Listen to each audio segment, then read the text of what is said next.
Hello everyone, welcome to my channel. In this video I have this integral to work on. It's the integral of e to the power sine x all over sec x dx.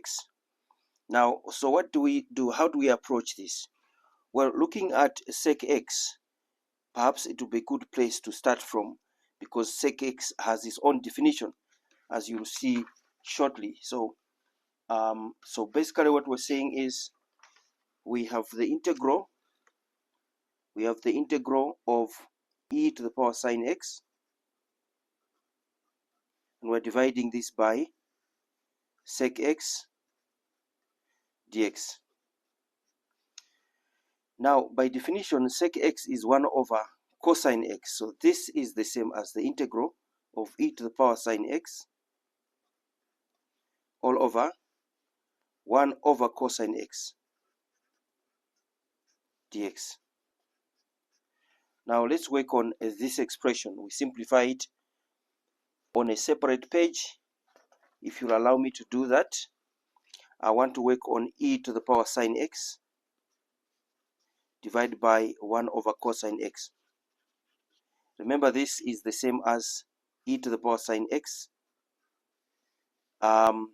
divided by 1 over cosine x.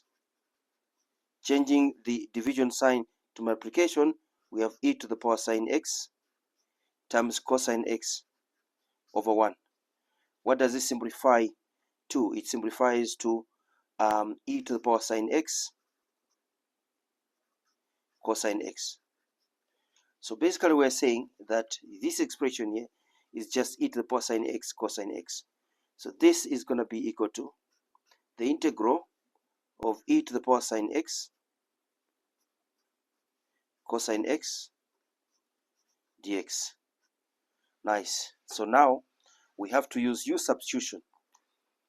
We're going to now let u be equal to sine x, the power of e, differentiating u with respect to x, du dx is equal to derivative of sine of x is just cosine of x. Multiply by dx both sides, you're going to get du equals cosine of x dx. Nice. Look at this one here. It's that expression. So we can have that replaced by du, and then we can have e to the power sine x replaced by e to the power u. Our integral therefore changes to, if we move to page 2, we're going to have the following integral.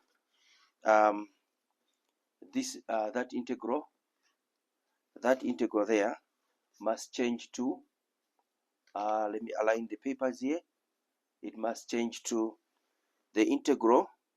I'm going to draw an arrow and say that integral changes to the integral of e to the power u du. Remember, du is just cos x dx, and the integral of e to the power u is just e to the power u. We have to say plus c because there are no limits of integration, so c is a constant of integration.